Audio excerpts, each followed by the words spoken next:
Vous imaginez combien j'avais pu être intriguée par cette demi-confidence sur les autres planètes.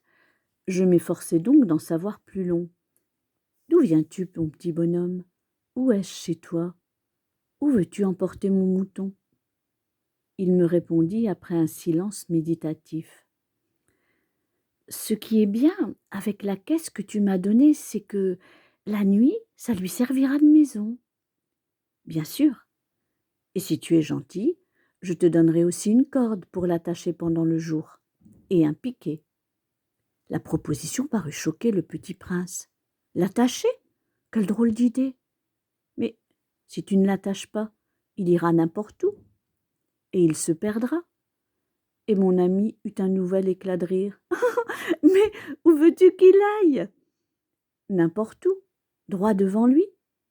Alors le petit prince remarqua gravement. Ça ne fait rien, c'est tellement petit chez moi. Et avec un peu de mélancolie peut-être, il ajouta. Droit devant soi, on ne peut pas aller bien loin. J'avais ainsi appris une seconde chose très importante, c'est que sa planète d'origine était à peine plus grande qu'une maison. Ça ne pouvait pas m'étonner beaucoup.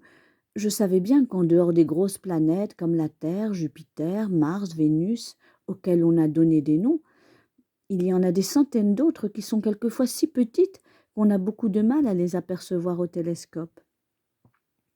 Quand un astronome découvre l'une d'elles, il lui donne pour nom un numéro. Il l'appelle par exemple l'astéroïde 325. J'ai de sérieuses raisons de croire que la planète d'où venait le petit prince est l'astéroïde B612. Cet astéroïde n'a été aperçu qu'une fois au télescope, en 1909, par un astronome turc.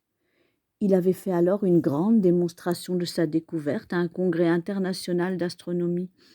Mais personne ne l'avait cru à cause de son costume. Les grandes personnes sont comme ça.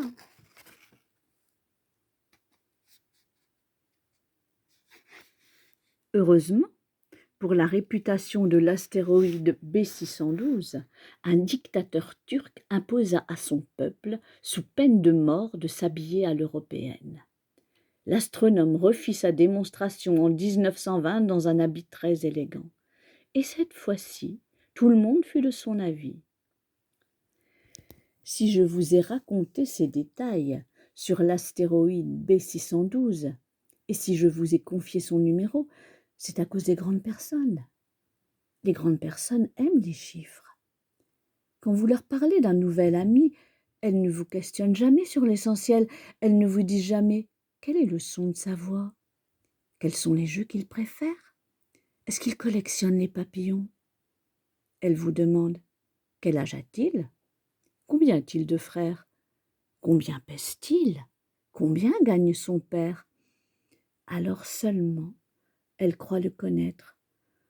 Si vous dites aux grandes personnes « J'ai vu une belle maison en briques roses, avec des géraniums aux fenêtres et des colombes sur le toit », elles ne parviennent pas à s'imaginer cette maison.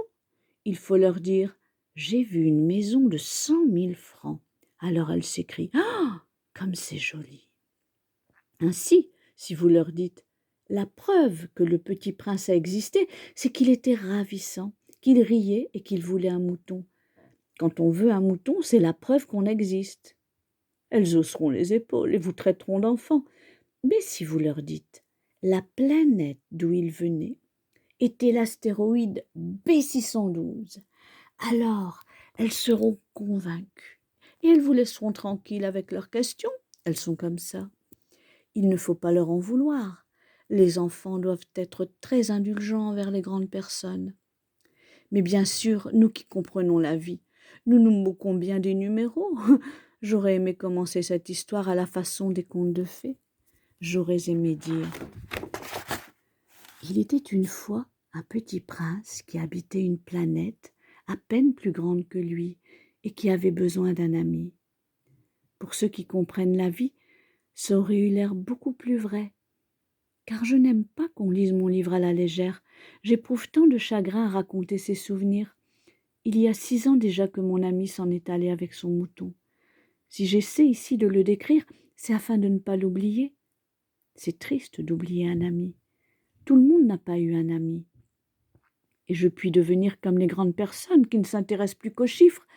C'est donc pour ça, encore, que j'ai acheté une boîte de couleurs et des crayons.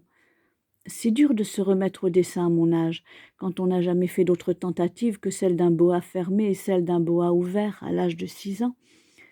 J'essaierai bien sûr de faire des portraits les plus ressemblants possibles, mais je ne suis pas tout à fait certain de réussir. Un dessin va et l'autre ne ressemble plus. Je me trompe un peu aussi sur la taille. Ici, le petit prince est trop grand. Là, il est trop petit. J'hésite aussi sur la couleur de son costume. Alors je tâtonne comme ci et comme ça, tant bien mal. Je me tromperai enfin sur certains détails plus importants, mais ça, il faudra me le pardonner. Mon ami ne donnait jamais d'explication. Il me croyait peut-être semblable à lui, mais moi, malheureusement, je ne sais pas voir les moutons à travers les caisses. Je suis peut-être un peu comme les grandes personnes. J'ai dû vieillir.